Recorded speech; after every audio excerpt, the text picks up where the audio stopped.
Would you like a cuddle? Maybe not.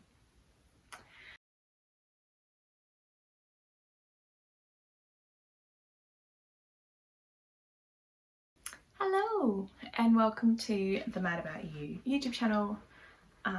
My name is Madeline. I'm a 29-year-old woman living in southeast Queensland, Australia. It is Wednesday the 30th of June and yeah, thanks for joining me today. I have I just need to check my microphone's plugged in. Yep, we're good. I have quite a few things to share today actually. Might be about to get a visit from the pussycat, which I know some of you do enjoy seeing Harley. You're gonna come up? Good boy, you can do it. Yes. Hello. What was I saying? Yes, okay, so today we have a few different things for you. I have a couple of finished objects. I have some works in progress that have actually been getting some work done. I have some acquisitions that have popped in the mail. I've been gifted some things for a giveaway that I'd like to share. And yeah, I've back at uni, but I've done some reading, watching and some listening. So if I remember, we'll chuck that in here towards the end. And thanks for joining me. I wonder if you can hear the purr. Harley is a 17-year-old Burmese cat and he's been a bit poorly lately, so we just treating him like an old man and loving him up, aren't we, puss? Okay, let's see if we can go on to finished objects. So I finished two things. There's a bit of a story. One of my really dear friends had a baby back in May, and for her eldest son, or her eldest child, I had made Bridget the elephant. So back in 2018, I think I will have seen, or I would have shown Bridget the elephant, which was made for baby Isaac. I called him Seamus. And then little Evie was born back in May, and of course in typical me fashion, I didn't have anything sorted in time.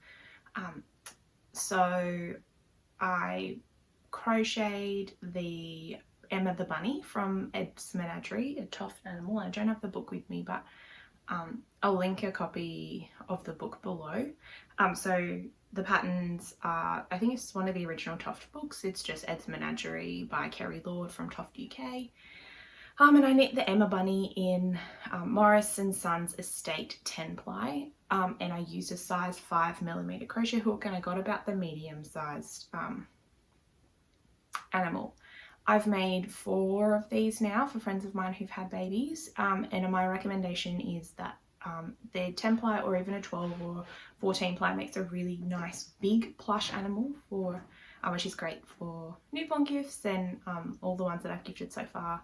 I sometimes get videos or little photos of my friends with their kids like carrying them around, even though the kids are like 2 and 3 now, so that's always really lovely. So anyway, what I mean to say is Isaac, the 2-year-old, had a birthday party last weekend, and I knew, and I was going to that, so I really wanted to have this gift finished for baby Evie. So I crocheted all during the week, and then I put Emma the bunny together the morning of the birthday party.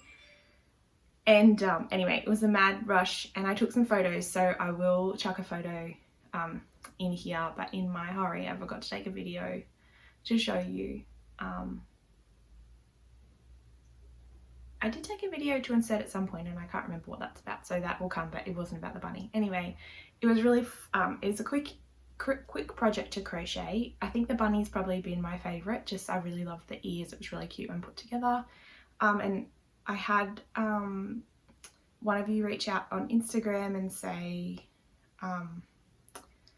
is that book good for beginners? And I would say yes, and the reason I say yes is because there's lots of tutorials available on YouTube for different parts that are a little bit more complicated.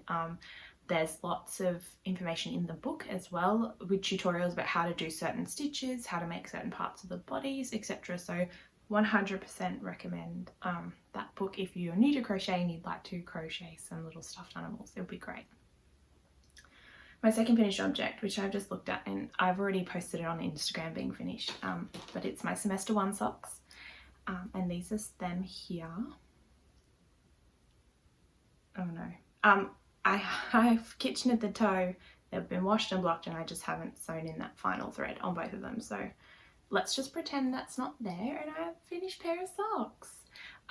So the yarn was Life in the Long Grass. It was a 2008 club colorway called Summer Fate, but I actually picked it up in a D-stash on Ravelry. If you're in Australia and Ravelry is not a problem for you, I really recommend you join the Australian Fibre Craft D-stash page, or it's like Knitters of Australia, I think, and then they have a thread on there. I've bought heaps of really lovely yarn that I would never have bought because of shipping, and someone else has done the importing. Or just never, like, I've managed to miss out on them, people de-stash, and occasionally I will put things of my stash up there as well. So yeah, they're my 2 finished objects. The next thing, I'm just going to have a quick sip of my tea, which today is a blood orange flavoured. It's a hot or cold brew tea, and it's by Red Seed, I think is the brand, and you can get them in most supermarkets these days, or also from a health food shop. Yes. Okay, back on the ironing board we go. Works in progress. So, oh man, I've forgotten one. Let's go through what I've got, and then at some point I'll pause and we'll go on to the others. So this is a little bit inconvenient with my little lap friend.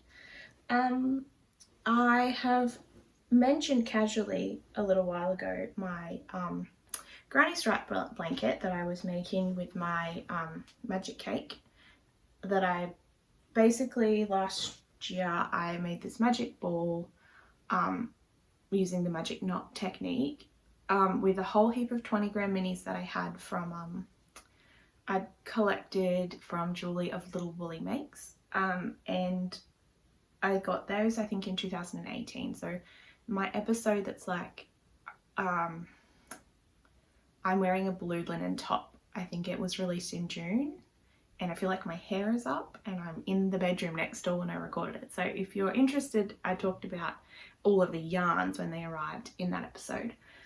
If I remember, I'll link that below. Anyway, the last couple of episodes I've recorded, I've said I haven't worked on my crochet blanket, so I'm not going to share it. Well, I have worked on my crochet blanket, so I'm going to share it. Not a lot, not a whole lot. So last time I shared it on the pod, I think I was up to this cat stitch marker here. And I've done a couple of rows since then. I've got a new little light that's arrived, and I don't know if that's making things better or worse. And it's really gloomy outside today, so there's a bit of shadow, but I've got the house to myself at the moment. So yeah, I think the last time I shared it, and then I've also put one in here, so perhaps that was the last time.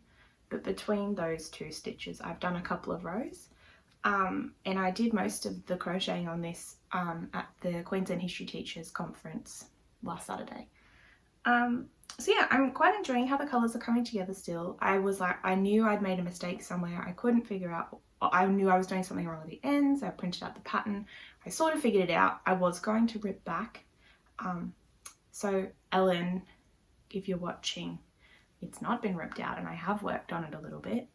But yeah, so it's been very mindless. My gauge has changed. It's much looser than when I started last year, but you know, that's just a fact of life. You wouldn't be interested in that, were you, Harley boy? So that's work in progress number 1. And it's just in my little Mrs. Brown's bag bucket, which I've had different projects in and out of that bucket, but I think it's really great. It's been super good for me. My other current work in progress is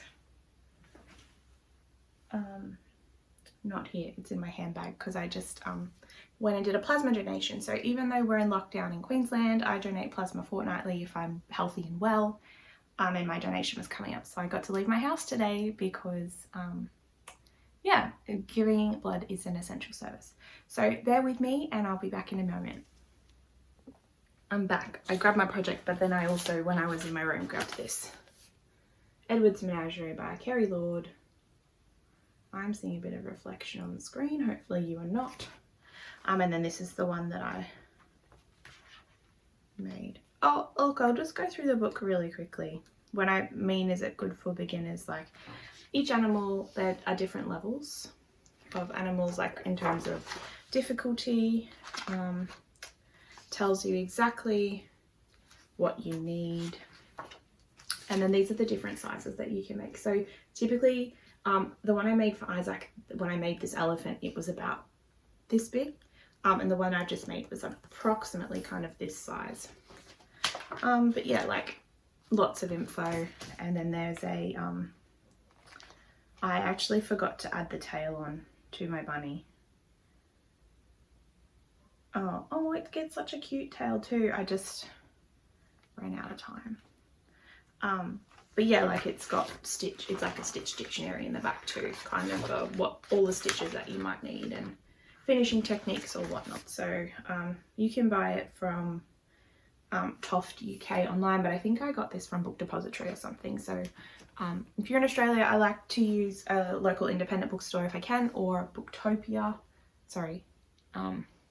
Yeah, Booktopia in Australia. And if you can, load up your cart because it's like $7.95 I think for shipping. But if you buy from Book Depository, typically it's free shipping. So there are different options depending on your budget available.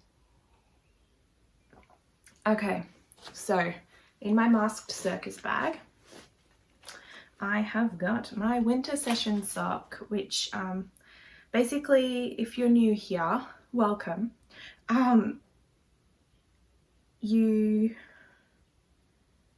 I've just realised I need my notes because I didn't even tell you can find me online. Anyway, we'll come to that at the end. So I knit that first pair of socks. I call them my semester 1 socks because they were what I knit on during my first semester of uni. If you're new, I'm studying a Masters of Secondary Teaching, and during lectures I have a learning type, like I am a bit not really kinesthetic, but I listen well out of my left ear, and I find I do well when I'm doing stuff with my hands. So I had all of my lectures last semester except one were recorded, so because they were recorded I could stop, skip, go back or whatever, and if I needed to. And so basically I spent most of the semester with a couple of subjects that I didn't have to take so many notes in. I would knit at the same time. So I've done that for this winter session that I'm doing, which I've got 4 weeks left on and 5 pieces of assessment. I had 1 exam yesterday and I did well, so that was good. But the rest are a bit, I haven't looked at them. I'm procrastinating them by podcasting. So once this is done, I really need to get my little study butt on. But anyway, I'm doing a cuff down sock. This is yarn by Rosehip Island, which I think I only bought this year, so I've shown very recently on the podcast. This is the main colour here. The colour, it was a sock set. The colourway was called Hyacinth, which I think is a Bridgerton reference, but I could be very wrong. Hannah, if you're watching, correct me if I'm wrong. So it's a really beautiful, like lavendery periwinkle kind of colour. And then if you can see, I don't know if this light's making it better or worse, but there's like little speckles of green and yellow, and a bit of blue, and then there's this contrasting colour here. So what I have done is I'm using a higher 2.25 millimeter needle in a 9-inch circular, and I have realised after making those socks and all of the other socks that I've made is that my gauge is much looser than when I first started knitting, and I cast on 64 stitches for those on a 2.5 millimeter, and they were way too big. So I need to be using a 2.25 millimeter needle, and I think I need to just be cast on less stitches. So for this sock here, I'm on a 2.25 and I cast on 60 stitches. And if for some reason it doesn't work, then I don't need to keep them for myself. I can make them for my sister or something else. I'll get a little bit further down the leg, and then when I'm ready for the heel, I'll try it on, and if it goes over my foot, fine, then I'll keep it for myself. If not, maybe my sister will end up with another pair of socks. We were talking yesterday, and I made her a pair of socks in 2019. I think I gifted them to her, and she told me she wears them every day, and I was just like, oh bless, you're so knit worthy. I will definitely be making you more socks in my future. I just gotta do all of the other things. So yeah, that's my 2 active works in progress. I am about to cast on something else, which yeah, let's talk about that and then I'll go into my sad news. So I was working on, okay, let's rephrase. I am going to cast on the Sizzle Pop shawl by Leslie Robinson, who is Knit Graffiti. I don't think I have a copy. I've talked about this for about 3 years on here, so I'm sorry if you're a long-suffering viewer. That's the motif. It's a brioche project. And I really want to be able to do brioche. Now, I had cast this on and I frogged one recently because I made a mistake. I couldn't remember where I'd done it. I couldn't make it work. It was terrible. So about 3 years ago in a D-stash, I bought these 2 skeins of La Bien-Aimée. They are lipstick and tickles. And it was my first LBA that I'd ever bought. And I bought them because I thought they'd make a really lovely brio duo. And I had seen someone with a sizzle pop that was, I think, hedgehog fibres, but like similar contrasting colours. Now, I don't know that I've thought it'll be great, it'll be great, it'll be great. But I don't know how great they will go. Like, there's definitely contrast, but there is a lot of pink in this that I didn't quite see when I was winding. But there's also like a lot of green and yellow, and it's just really bright and fun. So I'm going to knit that. I think my plan with how my uni semester is set up, that I'm really going to try hard that 1 day a week on a weekend I don't study. Like, I'm going to really try to have my shit sorted so that I get a day off, that I can do whatever I want in, but the other day I will have to, because I'm still working 2 days a week, which we'll talk about kind of towards the end. So I'm excited to cast it on. Obviously it's not a work in progress yet, but it will be very shortly. And I'm thinking I might do a brioche along. So just really casually on my list of things I wanted to do in 2021. I don't have it in front of me, but brioche project was on there. Also was a 4-ply jumper or a full jumper for myself, which I don't think is going to happen. So what I'm going to do is probably on Sunday, I will cast on for this. It'll be super casual. Feel free to join if you want. But I'm going to start a brioche project. It won't be done this year because it will take me a long time and it'll take me brain power. So we'll pop something in here below. We'll come up with a hashtag like MAE, like About Ewe brioche along, or something. Maybe we don't do brioche. Maybe it's like you pick something that's a challenge. And we'll just really casually do that for the rest of the year.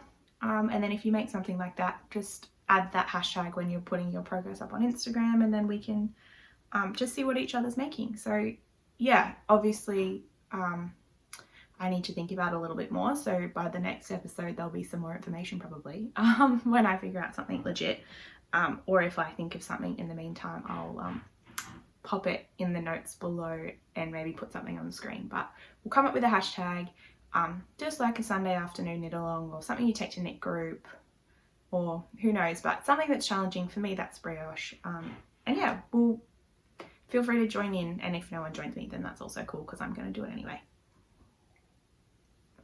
Okay, so on to the bad news. As you all know, if you're a long-term viewer, I've been knitting the Stone Crop cardigan by Andrea Mowry. I took a class with Alison. Oh, there's my sock. Alison, I think it's Doikson, from Knit One Chicago, and back in May, and I was super excited. I bought my yarn I got the spin cycle from Skein Sisters, and I have bought the main colour from Say Little Hen, and I will link both of those shops below. And like, I did the right thing. I did a gauge swatch. I did the right thing, and if you've been following along on my Instagram, you will know that it was a disaster. So here we are. I think it's beautiful. I'm so stoked with like the colour work, the colour choice, those bobbles, everything, right? It's fantastic. But it's far too big. Now, I've done it myself a disservice wearing a navy top because you actually can't really see, but like this neckline is supposed to be up here. But on me, it's super low. So like a boat neck almost, like that's it here. I have blocked it. I steam blocked it and my gauge seemed pretty on point with what it had been on before, and then I think I steam blocked it at this point, and then I went to Adelaide and did all that beautiful knitting, and then I knit some more on it last weekend and finished this colourwork section. And I haven't even done the next lot of increases, but like where it's sitting, my bust, it's like on top of my nipple line, and I could like even separate for the sleeves soon. Okay, so I reached out for help on Instagram and I asked, I mean, it could be a cute, if I did some more without the increase, it'd be a cute little bolero. I don't know why you'd wear it. I'm devastated because I think I need to frog it. And I can't even tell you how many hours went into this. I don't know. There's the money for the spin cycle, which is not cheap anywhere, but like in Australia, it's $48.50 per skein, and I bought 2 skeins. This other yarn that I'm buying is only, I think I maybe paid $126 for the 9 balls, so that was fairly reasonable, which is why I went with it. It's at Bellissimo 4, and it's so soft and so nice. So yeah, I'm still in a couple of minds. I basically think it's going to get frogged. I've sat down and I've tried to think like maybe I don't do the next round of increases and I knit a size 3. But you know, I think I'm supposed to knit, I think it was like 9.5 inches from the bottom of the neckline, and that would take it down to here. So I don't feel like I'm a good enough knitter to do the adjustments that would be needed to keep this going, and I'm not super keen on having such a low necked sweater. So I haven't frogged it yet because all is not lost necessarily. I just need a timeout, which is why I'm going to start that brioche sizzle pop shawl, because yeah, I feel like there's been too much work that's gone into this to cut it away completely. I've had some really great help and advice from people like about the maths and the size down, which, you know what, I probably could do. So I think I knit the size 4. I haven't reblocked my gauge because I'm too scared, but I did pull my gauge ruler out, so after I do this I'll sit down and measure the gauge and see what I get. I think maybe my problem was because I was so scared of my colourwork being tight, my floats are quite loose. And then also in the colourworky bits, I was doing 2-stranded knitting, like held the contrast colour in my like main colour, contrast colour, and I had one in each hand, so I was like throwing with this hand and continental with this one. And I think I knit my swatch purely throwing, like English style, so that could be a problem. It just grew more than I expected, and I did go up a needle size, so the pattern, no one in my class, I think maybe 3 people of the 15 of us or so, or maybe there was 12, got gauge on the 3.75, which Andrew talks about. And because I know in the past my colourwork's been really tight, I went up to a 4mm needle. Now I didn't want a lot of gauge in this either, so what I think I might do if I do decide to continue is to knit the size 3 and omit that next lot of increases, and then I would have to separate for the sleeves fairly soon, I imagine. But I need to probably sit down and look at the schematic and do some measuring and probably put another cord in. But yeah, it's like the biggest disappointment knitting wise for 2021 for me, because you know, I put so much effort into doing the class, and I did 2 gauge swatches and I changed my yarn and all those bloody bobbles. But at the same time, I'm so proud of the colour work. Like it's a testament to the pattern. It's super well written. It's very specific. I just didn't get the gauge thing right, and I think my floats are too floaty. Like if you look in between those bobbles, it's a bit hard to see. There's a lot of air in there. Like it's very oversized. So you know, it's a total first world problem. People are dying of COVID, and yeah. people are diving all over of lots of different things, and I'm a little bit upset about my jumper, but that's okay. Like, I put a lot of money and effort and time into it, so my disappointment is okay, but we might come back to it, who knows. So that's it for what I've been working on, what I'm planning to work on. Now, usually we go straight into blather, but I've got some exciting things. I've got acquisitions. So the last one was me talking about all the beautiful things. And so the next thing is some more beautiful things. First off, we're going to talk about Crafts by Bella. Craft by Bella. So I mentioned Bella in my last video about my South Australian adventure. Bella is 16, I think. She's in grade 11 at school, and she's hand dyeing beautiful yarn. I think she is a weaver and a spinner as well, perhaps. Anyway, I bought this beautiful sock set off her. It is 4-ply, 20 grams, mini in the denim. And then this is berry picking dye lot 7. So it's this 4-ply, 75% superwash, 25% nylon, 100 grams, lots of directions on the back, and this is her shop, and I'll link to her on Etsy below. And so yeah, it's really lovely. That was the first thing I saw on her website. Then she has some other, she crochets as well, sorry, not as opposed to knits. Yeah, so thank you, Bella. It arrived yesterday and I'm super stoked with it. She also sent me a little gift to give away. So this is 50 grams here of 100% wool. Like, to be honest, I'm tempted to keep it for myself, which she said I could. It's a one of a kind, and it's, yeah, 50 grams, approximately 84 meters. So this is a beautiful color as well, and it's one of a kind. So along with sending me a beautiful card, and her business card with, so she's Craft by Bella on Instagram, Craft by Bella at Gmail, and has an Etsy shop called Craft by Bella Store. So I will just pop this up here. I don't know why we won't focus today, probably from the light. Okay, I'll pop there will be a link to Bella's shop down below. And then she also sent me a discount code. So she's created a coupon code for her Etsy store that's valid through till the 31st of August, which gives 10% off any yarn purchase. The code is MadAboutEwe10.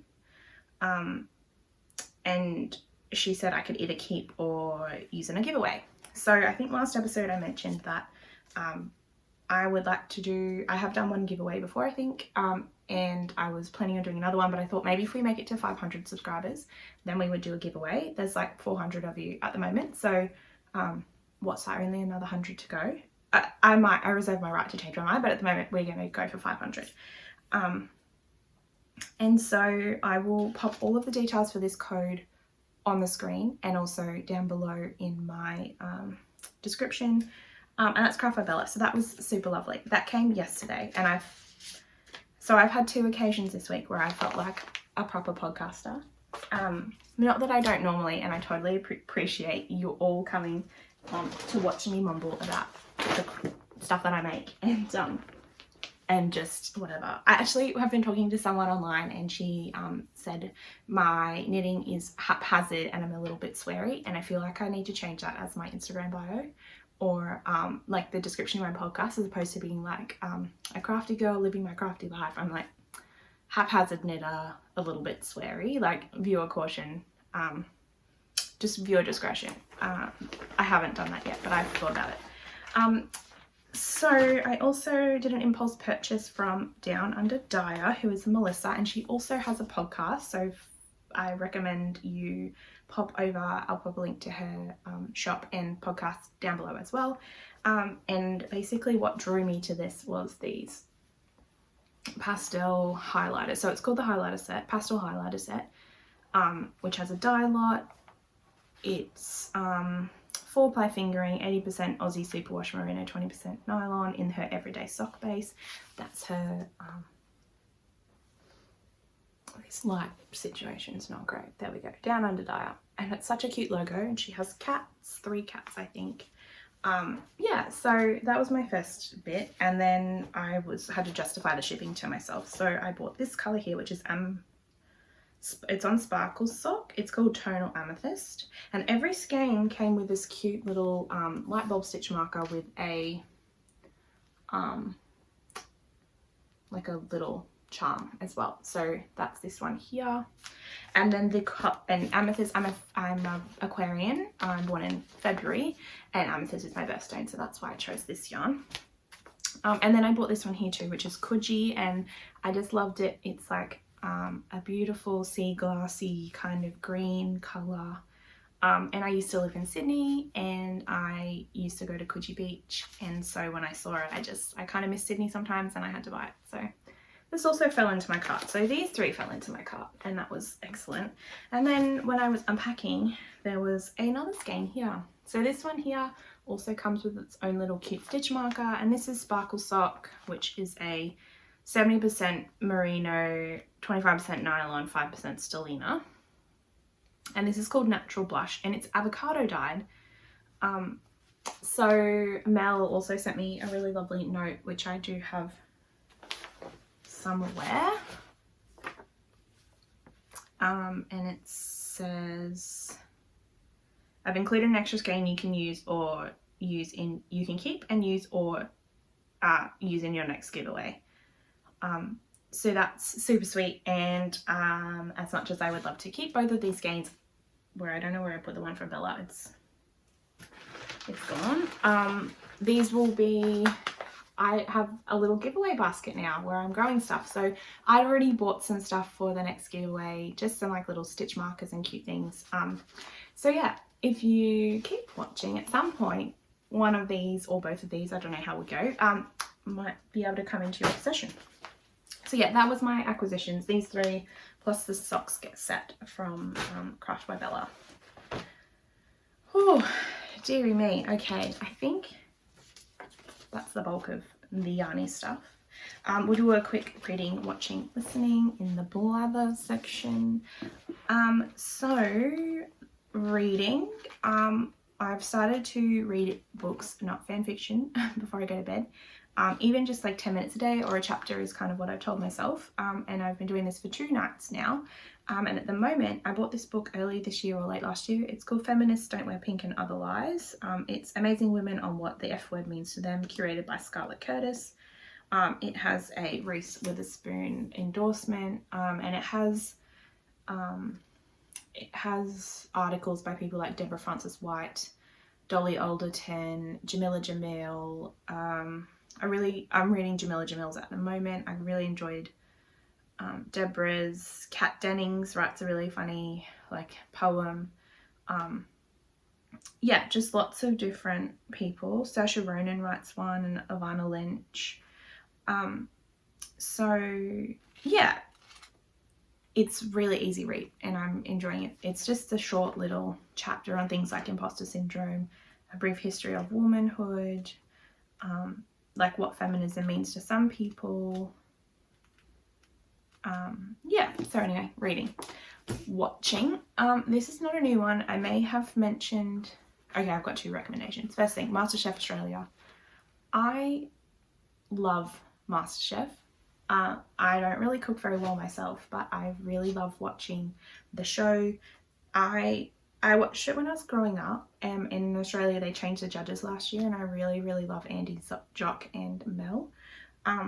It's just so diverse. Like, it shows the multiculturalism we have in Australia, the stories of people who are from families of immigrants, and they cook their cuisine like Sri Lankan or Bengali or Indian. Tommy's from Vietnam.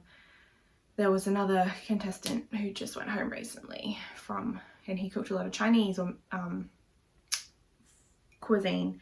And just their stories are wonderful. The passion they bring into the food and everything is just stunning. The food looks delicious, and I'm insanely jealous I don't get to eat it.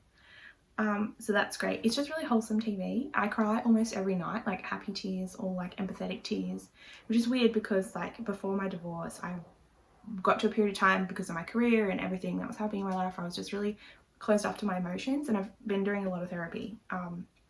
And coming into that again has been nice, but also confronting, because I don't cry at the drop of a hat, but I get very affected by things, which I've I'm quite liking that, coming back into myself with side note.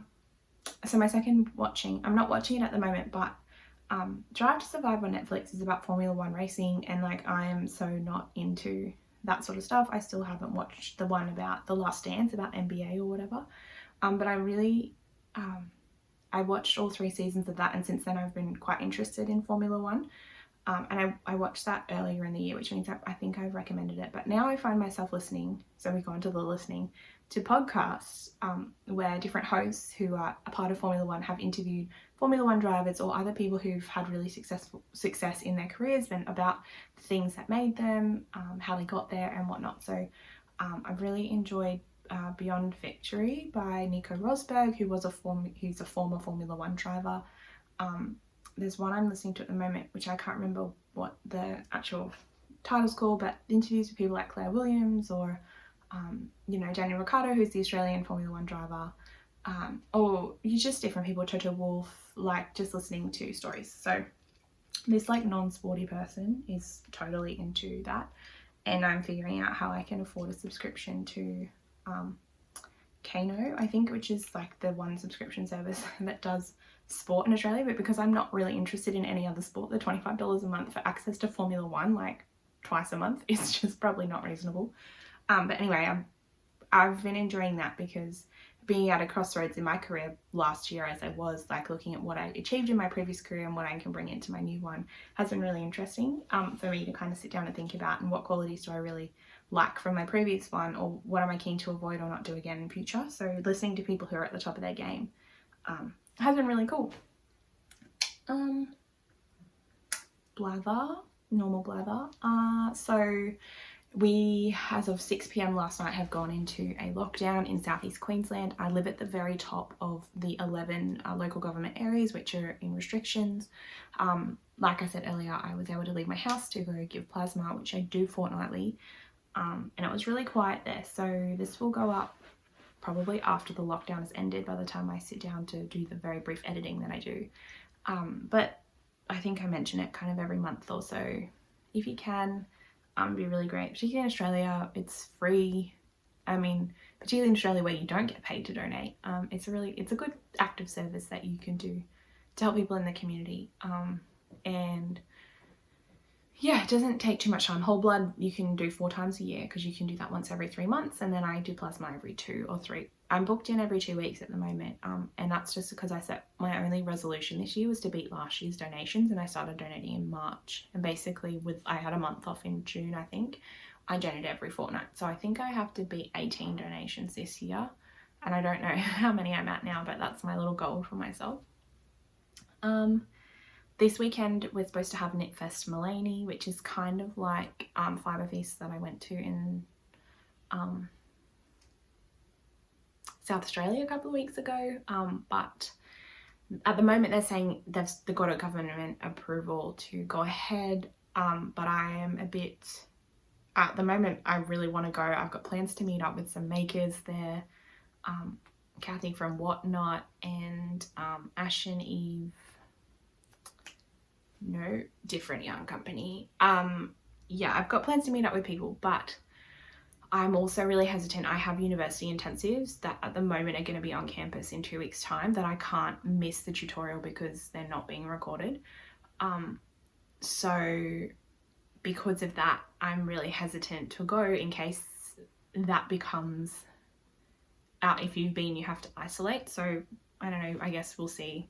You'll see me on Instagram if I'm there, or maybe I decide not to go, which would be really disappointing if I can't. But at the same time, like I need to look after myself and my grades, and I can't afford to not be at that university intensive, which really sucks. Yeah, that's kind of it. Hey, like I've stopped yarn buying outside of the festival on the weekend. There's some really cool advent calendars that are still coming out. So yeah, if you want something to do in December, you can check those out. You're circling again, aren't you? Pussycats come back. Yeah, well, this has gone on much longer than I thought. There's been a lot of rambling, so yes, no swearing today, I don't think. That's a tick. But yeah, thank you for letting me muse and mumble with you today. If you'd like to find me online, okay, before we do that, okay, you can come for a visit. Up your hop. Good boy, you got it. He's got arthritis, he's a bit slow. Good boy. Do you want to say hello to people? Hello. Look up. Hey boy. Okay, that's all good. Poor thing. Okay, so because I need to add more things to my plate right now because uni and life is not overwhelming enough. A few years ago I did the blog with Pip course because I had planned on putting out a blog that would accompany my Instagram, and then I started doing this YouTube thing, so it might be redundant, but yeah, I did that course and I am kind of sitting here going, I subscribed to a few Patreon, so Stacey of Stress Knits, Christy Glass, and there's a couple of other non-knitting ones that I support people through. And I was thinking, I really enjoy when I get like an update video, like this is what I've been doing, here's some photos from them. So I don't really know how to I need to look into it. I don't really know how I go about it. But I think that I might look at starting a blog, which I guess will just accompany this. I could put show notes on there as well as down below. But yeah, I don't know, people don't blog anymore. And the reason it's come up is that Pip Lincoln, who did the course blog with Pip, she had put something on Instagram last night about, instead of like fighting with Instagram and Facebook and the algorithm and having stuff you want out there or whatever, you can curate your own kind of feed and what you want. So if you would read a blog that I would write, which would probably be knitting on occasion when I cook something, cooking, that sort of stuff. Yeah, I also think it'd be a good way to document this. I use this to document things, what I'm doing or what I've been up to. Oh, you're dander. I brushed him yesterday, but it's in my face making me itchy. Yeah, if you would read something, I wouldn't update it often, be like once a fortnight or something. Can you leave me a comment below? Because I think there's a financial investment as well in part of that, and I don't know whether I'm prepared to do that at this point, but at the same time, maybe it would be fun. So yeah, that is it for me. This has been much longer than I anticipated. Yeah, it's nearly, I need to make lunch and then I need to do some study. So if you'd like to find me online, I am Madbell on Ravelry and I am Mad About Ewe on Instagram. And yeah, thanks for tuning in. It's I really appreciate everybody who has subscribed. They find me on Facebook, find me on Instagram, sorry, and we chat or whatever. It's great procrastination. At some point I need to stop that. But yeah, it's been grand, and yeah, I'll see you when I see you. Bye.